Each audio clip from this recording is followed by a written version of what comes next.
네, 오늘 민요와 판소리의 이해 강의를 맡은 소리꾼 김주영입니다. 반갑습니다. 여러분들 민요 그리고 판소리 아마 나 다 알아 이렇게 하실 수도 있고 아니면 아예 잘 모르겠는데 하실 수도 있을 것 같아요. 그런 분들을 위해서 제가 오늘 이 시간에 우리나라 민요 그리고 우리나라 판소리에 대해서 설명드리고 그리고 들려드리는 그런 시간을 갖도록 하겠습니다. 먼저 민요에 대해서 제가 조금 설명을 드리겠습니다. 민요는 일단 두 가지로 구분이 되는데요. 먼저 통속 민요라는 것이 있습니다.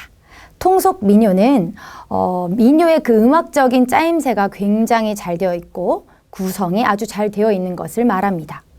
그리고 전문 소리꾼이 부르고요. 우리가 알고 있는 아리랑 아리랑 이 아리랑 이것이 통속 민요에 속합니다.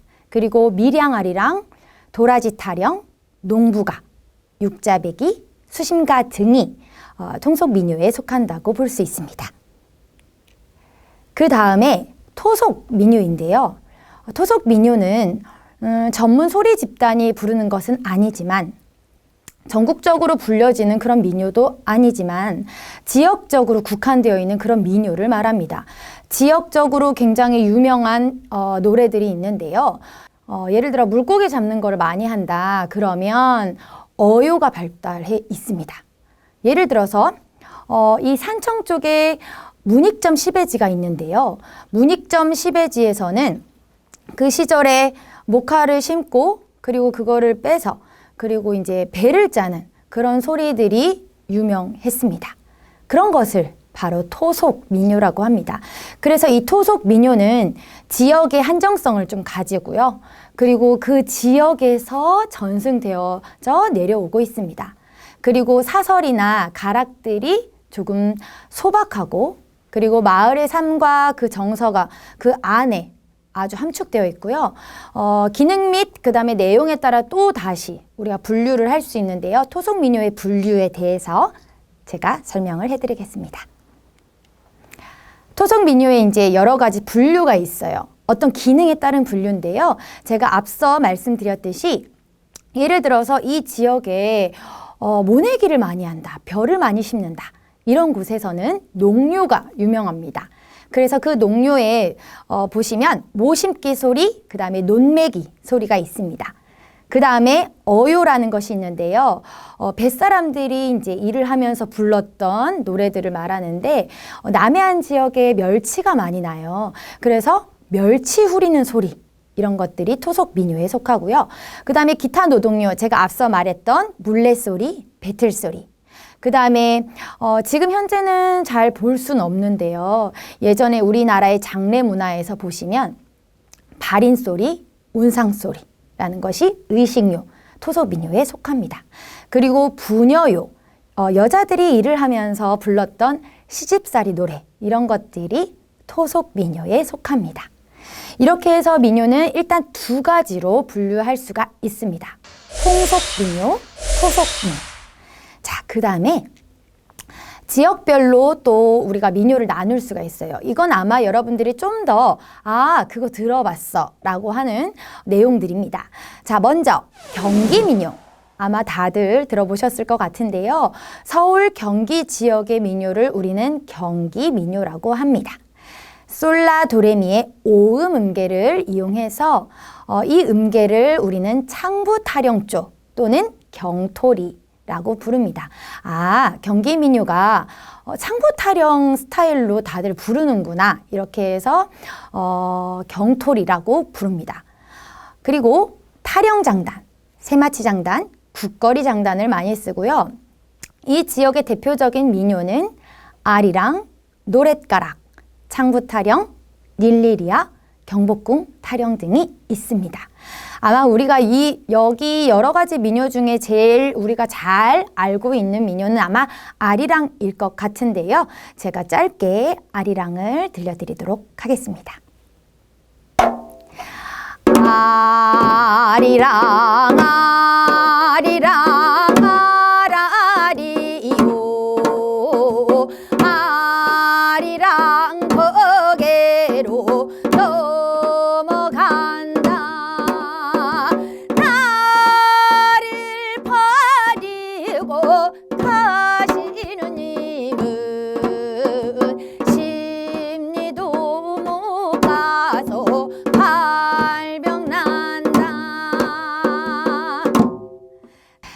자, 바로 이 아리랑이 경기 민요에 속합니다.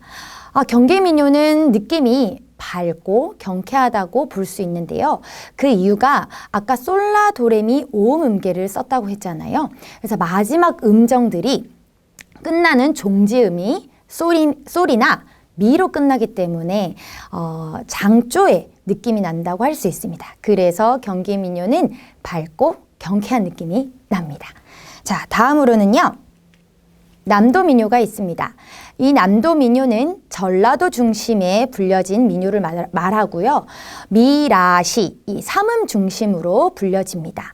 미는 미 이렇게 굵게 떠는 음, 그 다음에 미라라는 평음, 평평하게 내는 음, 그 다음에 도시, 시를 꺾는 음. 이 세 가지 음으로 이루어져 있는데요. 그래서 남도 민요는 아까 미가 좀 굵게 떨었잖아요. 그래서 굵은 목을 쓰고 그리고 극적으로 표현합니다. 남도 민요를 보고 우리는 육자배기 쪽, 그 다음에 육자배기 토리라고 할 수 있는데요. 남도 계면조를 사용하는데 이 남도 계면조는 판소리 그리고 산조에도 사용하기도 합니다. 남도 민요의 그 장단에는 진양, 중모리, 중중모리, 자진모리 장단을 사용합니다. 그래서 앞서 경기 민요와는 좀 다르게 여러 가지 판소리 장단과 비슷한 장단을 사용합니다. 남도 민요의 대표적인 그 민요는 강강술래, 남원산성, 육자배기, 우리가 이 중에 제일 잘 알고 있는 진도아리랑이 있는데요. 제가 남도 민요의 진도아리랑을 불러드릴 테니까 남도 민요는 역시 이렇게 굵게 떨고 극적으로 표현하는구나를 느끼시면 될 것 같습니다. 자, 그럼 남도민요 진도아리랑 들려드릴게요. 아리아리랑 스리스리랑 아라리가 났네. 아리랑 아라리가 났네.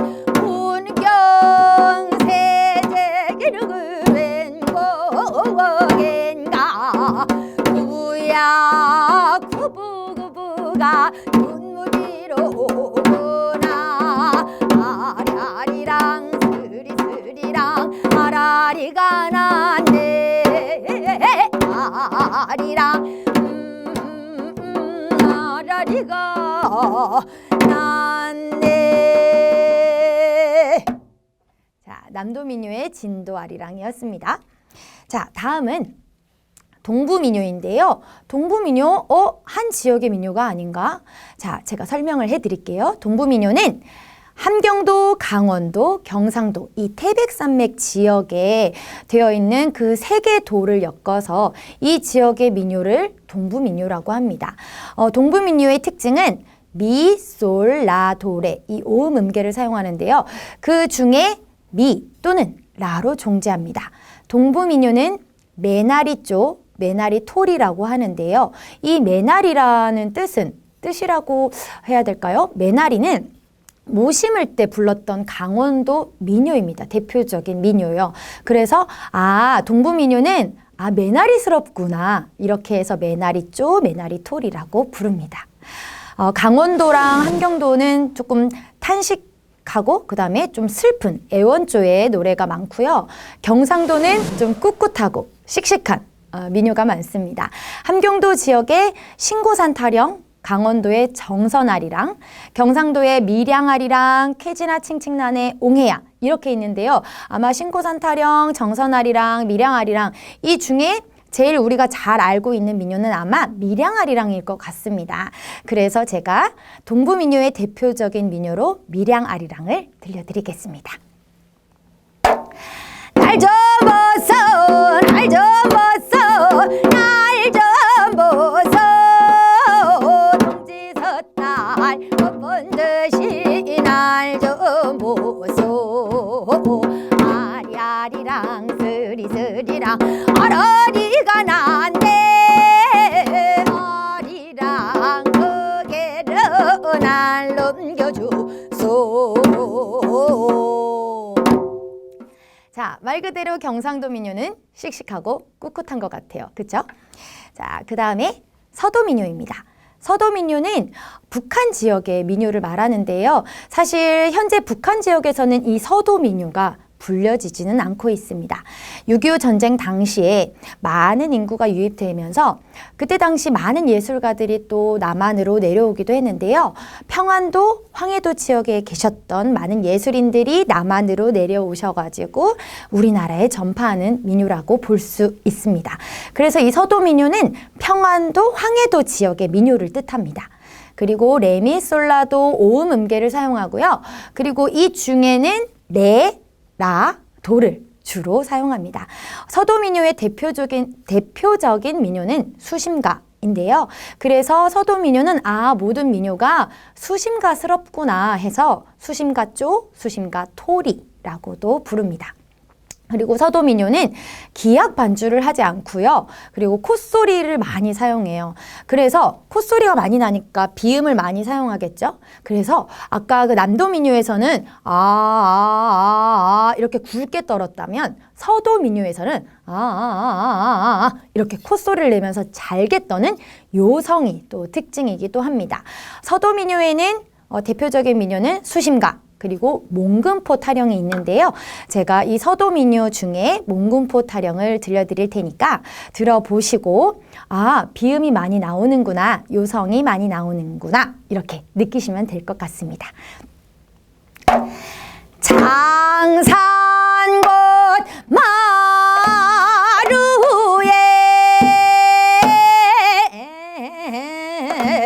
북소리 나더니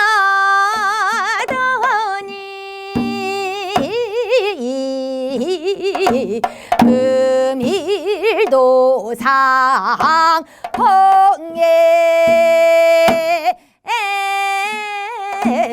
님 만나 보겠네.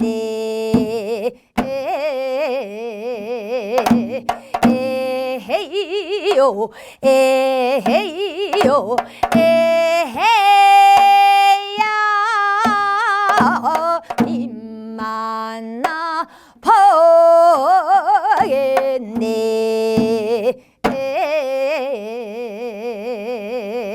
네, 이렇게 요성이 많이 발달한 민요를 우리는 서도 민요라고 합니다. 자, 그 다음에 제주도 민요가 있는데요. 제주도 민요는 말 그대로 제주도 지역의 민요이고, 그리고 육지 영향을 받은 민요가 이렇게 함께 공존해 있습니다. 그래서 장구장단을 치기도 하고, 그리고 제주도는 물허벅이라고 해서 이렇게 물을 뜨는 동이라고 해야 되나요? 그런 동이를 이렇게 내려놓고 길을 가다가 이렇게 물허벅을 치면서 불렀던 민요들이 또 유명한데요. 그리고 이 제주도 민요는 그래서 섬 지역이기 때문에 그 지역에 토속 민요가 발달해 있습니다. 제주도 민요의 대표적인 민요는 오돌독이, 이하홍타령, 너영나영 등이 있습니다. 자, 그럼 제주도 민요의 대표적인 민요인 너영나영을 들려드릴 텐데요. 제주도 민요의 그 선법, 토리 따로 없어요. 그렇지만 경기 민요나 서도 민요의 그런 잘게 떠는 음들을 사용하는데요. 너영나영은 조금 경기스러우실 겁니다. 자, 그래서 제주도 민요의 대표적인 민요인 너영나영 들려드릴게요. 너영나영 두리둥실 널거요 낮에나 밤에나 참사랑이로구나. 아침에 우는 새는 배가 고파 울고요. 저녁에 우는 새는 이미 그리워 운다. 너영나영 두리둥실 널거요 낮에나 밤에나 참사랑이로구나. 아마 지금까지 불렀던 민요 중에 너영나영이 제일 쉽다라고 생각하실 수 있는데요. 그래서 또 밝고 경쾌한 느낌이 나기도 합니다. 자, 이렇게 해서 우리는 민요에 대해서 조금 배워봤는데요. 아마 그 민요 하시는 것도 있으실 거고 서도는 저렇게 부르는구나 이렇게 알게 되신 민요도 있으실 것 같습니다. 우리나라 민요 그리고 우리나라 아리랑 세계문화유산에 등재되어 있어요. 그래서 우리가 많이 알고 그리고 마음속 깊이 알아야 한다고 생각합니다. 다음에는 판소리에 대해서 제가 강의를 이어가도록 하겠습니다. 네, 이번에는 우리나라 판소리에 대해서 제가 강의를 이어나가도록 하겠습니다. 판소리, 판 플러스 소리라고 할 수 있는데요. 이 판은 어떠한 공간을 뜻해요. 그래서 어떤 공간에서 부르는 소리를 우리는 판소리, 아주 간단하게 설명하면 그렇게 볼 수 있는데요. 한 사람의 고수랑 그 다음에 그 고수의 북장단에 이렇게 맞추어서 이야기를 음악으로 표현하는 1인 음악극이라고 할 수 있습니다.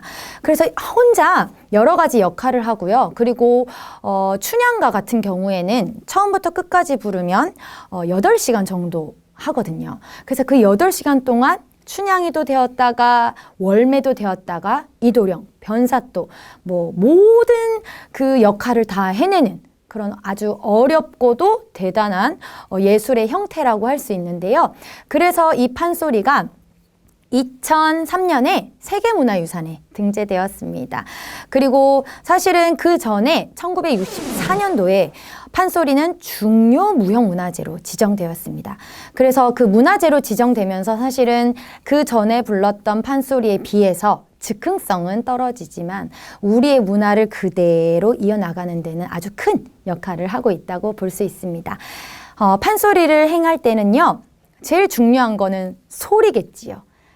노래로 음정을 넣어서 부르는 거 소리. 그 다음에 안일이라는 것이 있는데 안일이는 그 장단 없이 설명하는 식의 말을 뜻하는데요. 예를 들어서 그때여 춘향과 이도령이 사랑가로 즐긴한디 이렇게 말하는 것을 안일이라고 합니다. 그래서 안일이의 역할은 중간에 이 소리 사이에 이런 역할을 했었어. 이런 이야기를 연결해주는 역할을 합니다. 그리고 발림이 있는데요. 사실은 꼿꼿이 서서 8시간 소리를 하기는 굉장히 어렵거든요. 그리고 그렇게 하면 또 재미도 없고 지루하겠죠. 그래서 소리꾼은 서서 이 북채를 잡는 것이 아니라 부채를 잡고 그 부채가 예를 들어서 신봉사의 그 지팡이가 되기도 하고 해를 만들기도 하고 그런 것들을 우리는 발림이라고 합니다. 몸동작. 그래서 그런 몸동작을 섞어서 소리, 안일이, 발림을 다 섞어서 부르는 것이 또 판소리라고 할 수 있습니다. 이 그림에 보시면요. 다른 설명 없어도 보세요. 자, 한 사람이 북을 들고 있고 한 사람이 부채를 들고 이렇게 뒷짐을 지고 있습니다. 자, 저기에 앉아있는 북치는 사람을 우리는 고수라고 하고요. 서서 부채를 들고 있는 사람을 소리꾼이라고 합니다. 소리꾼이 서서 이렇게 부채를 들고 고수와 함께 연행되는 것이 바로 판소리라고 할 수 있습니다. 자, 그 다음에 그림은요. 우리나라 판소리가 굉장히 오랜 시간 연행되었다고 볼 수 있는 그림 중에 하나인데요. 모흥갑 명창의 연희 장면입니다. 모흥갑 명창이 가운데서 소리를 하고 있지요. 그리고 여기 옆에 둘러싸고 있는 사람들이 천민은 아닌 것 같아요. 그쵸? 그래서 이 시기에는 양반들이 우리의 판소리를 굉장히 듣기를 좋아라 했다라고 볼 수 있겠습니다. 그 판소리의 역사에 대해서는 제가 조금 이따가 다시 설명해 드릴게요. 자, 그 다음에 기산풍속도첩에 보면 여기에서도 소리하는 그림을 볼 수 있어요. 제가 제일 처음에 보여드렸던 소리꾼과 고수가 왼쪽 그림에 있는 그림이고요. 그 다음에 옆에는 줄타기를 하고 있고 그 밑에서 아마 소리꾼이 이제 줄을 타라 하라 이렇게 노래를 하면서 연행을 했다고 볼 수 있습니다. 자, 이제 판소리의 역사에 대해서 제가 조금 설명해 드릴 건데요. 판소리가 언제 시작되었을까? 라고 생각해 보면 사실은 더 이전에 발생을 했을 수도 있는데 판소리에 대한 그런 어떠한 기록이 처음 시작 발견된 시기가 아마 17세기라고 볼 수 있는데요. 17세기에 나라에서 큰 연희를 벌여졌는데 그거를 우리는 나래라고 합니다. 그 나래에 지역에서 유명한 예인들이 이제 그 경복궁에 가가지고 이제 기회를 펼쳐요. 그래서 그런 기록이 되어 있는데 이때 당시에 소리꾼들은 나래 우인의 일원으로 국가의 역을 지고 그다음에 문희연 또 그런 사적 연회에서도 기회를 팔았다고 하는 기록이 있습니다. 이명의 말록에 박남은 창을 잘하여 국중에 으뜸으로 손꼽히는 사람이었다. 사람을 능히 웃기고 울리고 했던 것이다.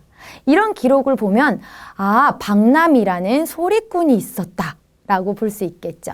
그래서 이 시기에는 17세기에 판소리가 연행되고 있었다고 볼 수 있습니다. 자, 그 다음에 18세기에는 송남 잡지에서 광대가 임금 앞에 창을 하고 벼슬을 받았다고 해요. 춘향가의 농부가의 한 구절이 나오는 것으로 보아서 고급 문인의 안목에 이제 판소리꾼이 들었고 그리고 나아가서 궁중 진출까지 하였다는 것을 우리는 18세기에 알 수 있습니다. 점점 이제 소리꾼들의 사회적인 위상이 조금씩 높아지는데요. 사실은 이때까지만 해도 몇 사람 아주 0.1% 정도만 뭐 궁중에 진출했지 나머지 소리꾼들은 사실은 천민에 속해 있었습니다. 그 다음에 19세기에는 사실 판소리가 가장 사회적으로 인정받는 시기였는데요. 인기 명창들이 이제 나오고 그 다음에 전문 예인 명창들이 등장합니다. 그리고 서울에서 주 무대를 이제 두었던 명창의 칭호를 받은 명창이 우춘대라는 사람인데요. 관우이라는 기록에 장안에서 모두들 우춘대를 일컫는데 오늘날엔 그 누가 그 소리를 이을꼬 한바탕 소리에 비단이 천필인데 권삼득 모흥갑 아이적부터 명창이었지. 이런 기록이 있습니다. 그러면 한바탕 소리를 하고 비단을 천필을 받았다고 해요. 그 정도로 우리 명창들이 굉장히 사회적으로 인정받는 시기가 바로 19세기입니다.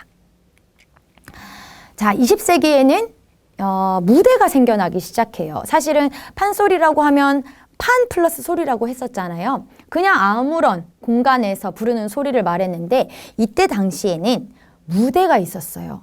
그래서 제일 처음 생겨난 무대가 원각사라는 곳이고 그리고 전문 예인 집단이 발생을 했습니다. 지금으로 보면은 엔터테인먼트 회사 같은 건데 그 사람들이 이 사람들을 분장을 해주고 이런 건 아니지만 이제 거기에 기록이 되어 있는 거예요.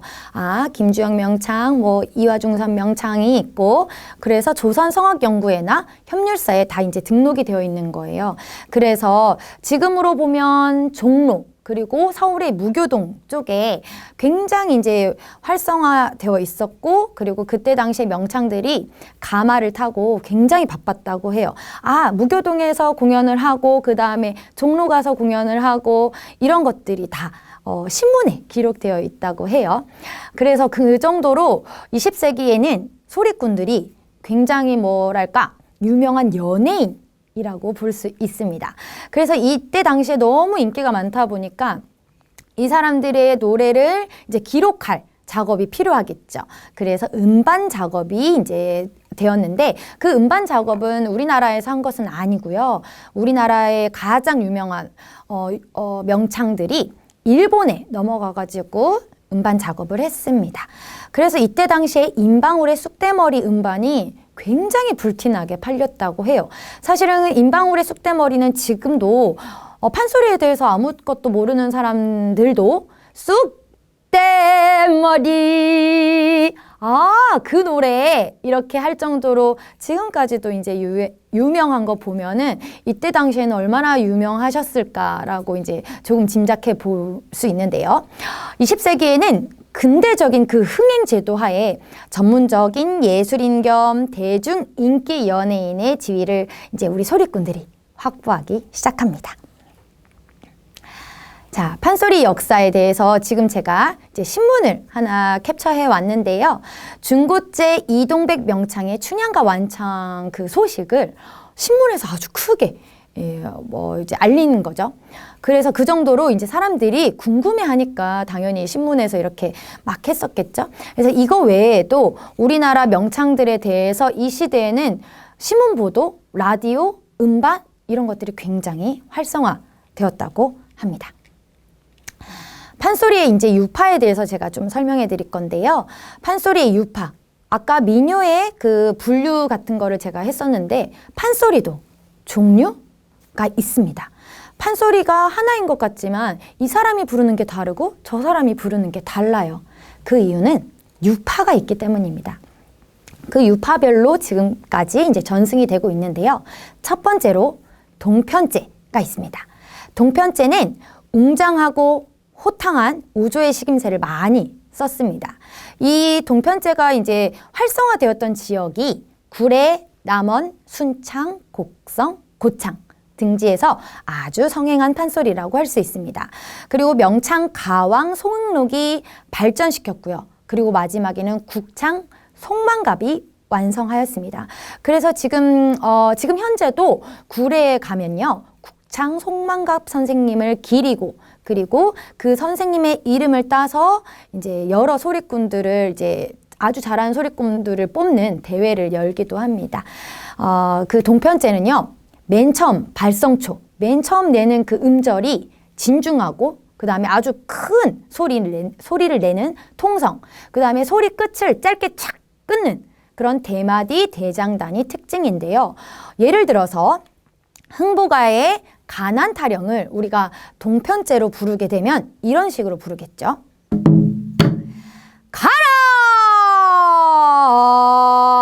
가난이야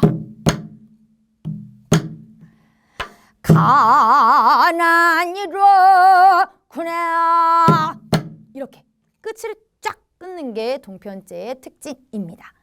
동편제에 굉장히 유명하셨던 명창에는 송응록, 송광록, 박만순, 송우룡 그리고 하동 지역에서 굉장히 소리의 그 전승을 많이 하셨던 유성준 선생님 계시고요. 그 다음에 아까 앞서 말씀드렸던 쑥대머리의 임방울 선생님이 계십니다.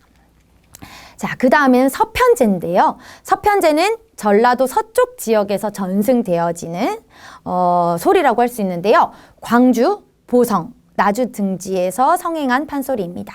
이 서편제의 특징은 계면조, 계면조라고 하는 것은 굉장히 슬픈 느낌이 나는 조라고 할 수 있고요. 그 다음에 아주 굉장히 정교한 식임새를 갖고 있습니다.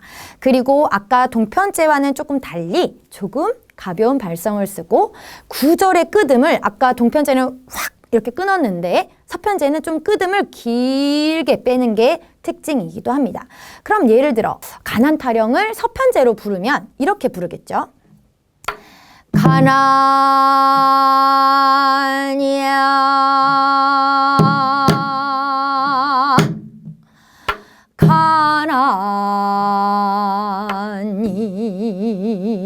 가난이야 이렇게 제가 지금 끝을 조금 길게 했죠. 이런 것들이 이제 서편제의 특징이라고 할 수 있습니다. 서편제에 유명하셨던 명창으로는요. 박유전, 이날치, 정재근 명창 등이 있습니다. 자, 그 다음에 중고제인데요. 제가 앞서서 어떤 그 사진을 보여드렸었잖아요. 신문 보도. 거기에 보면 중고제의 이제 이동백 명창이 굉장히 그 시대에는 20세기에는 사실은 서울 지역에서 연행을 많이 했기 때문에 중고제가 굉장히 연행을 많이 했었어요. 그런데 현재는 사실은 이제 전승이 조금 끊어지고 있긴 한데요. 이 중고제는 경기 남쪽 지방 또는 충청도 지방에서 아주 성행했습니다. 소리의 높고 낮음이 아주 명확하고 사설의 구성이 분명하고 그리고 가장 중요한 경드름을 사용하는데요. 경드름, 반음, 그 다음에 음정을 조금 단계적으로 치켜 올리는 그래서 여기에는 여러분들 알고 계시는지 모르겠지만 박동진 선생님이 계신데요. 박동진 선생님의 제비를 후리러 가는 대목이 하나 있는데 그 대목이 약간 중고제의 가장 뚜렷한 그 특징을 갖고 있는 소리이기도 해요. 예를 들면 제비를 후리러 나간다 이렇게 부르는 거예요. 뭔가 음이 떠 있어요. 전체적으로 그런 특징을 가지고 있는 게 아마 중고제라고 할 수 있습니다. 그래서 중고제는 소리 끝을 매우 드높고 이렇게 힘차게 끝을 내는 게 특징이기도 합니다. 중고제의 유명한 명창으로는 염계달 선생님, 모흥갑, 고수관, 김창룡, 아까 말씀드렸던 박동진 선생님이 계십니다. 자, 이렇게 해서 유파에 대해서 우리가 또 알아봤습니다. 판소리는 원래 종류가 12마당이었어요. 12가지. 춘향가, 심청가, 수궁가, 흥보가, 적벽가, 배비장 타령, 변광세 타령, 장기 타령, 옹고집 타령, 무수기 타령, 강릉미화 타령, 가짜 신선 타령까지 이렇게 여러 종류가 있었는데요. 그런데 많이 탈락이 됐어요. 왜냐? 너무 내용이 너무 야하거나 아니면 너무 내용이 비슷하거나 아니면 너무 지루하거나 아니면 너무 짧거나 이렇게 해서 이거를 정리하신 분이 계신데 이제 신재효 선생님이 계십니다. 이 신재효 선생님은 고창에 지금 현재 가시면 이제 판소리 박물관이 있는데요. 거기에 많은 기록들이 남아 있으니까 여러분 시간 되시면 이제 고창에 가셔서 판소리 박물관을 들려도 좋을 것 같아요. 이 신재효 선생님께서는 굉장히 돈이 많으신 분이었어요. 그래서 판소리 애호가였거든요. 그래서 많은 소리꾼들을 그 집에 두면서 많이 길러내기도 했었습니다.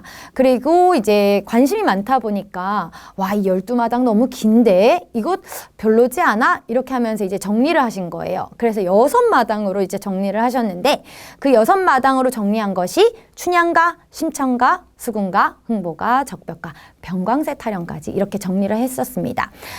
고 박동진 선생님께서는 변광세 타령을 굉장히 재밌게 하셨는데요. 사실은 그 중고제가 조금 이제 끊어지다 보니까 변광세 타령은 좀 탈락되었습니다. 그 이유는 이제 현재는 우리가 2003년에 세계문화유산에 등재됐잖아요. 그런데 변광세 타령은 조금 내용이 야하기도 하여서 그걸 이제 세계문화유산에 올리기에는 조금 부적합하였던 모양이에요. 그래서 현재는 이제 5마당이 이제 전승되고 있습니다. 춘향가, 심청가, 수궁가, 흥보가, 적벽가 이렇게 우리 판소리가 5마당으로 이제 전승이 되고 있습니다. 네, 이렇게 해서 이제 우리가 판소리에 대해서까지 이제 알아봤는데요. 조금 알고 우리의 판소리에 대해서 배우시면 굉장히 또 재미가 있고, 그리고 우리나라 문화이기 때문에 우리가 좀 더 많이 알아야 되는 것 같습니다. 이 강의로 여러분들께 민요와 판소리에 대해서 조금은 이해를 하는데 조금 도움이 되었으면 좋겠습니다. 그럼 여기까지 강의를 마치도록 하겠습니다. 소리꾼 김주영이었습니다. 감사합니다.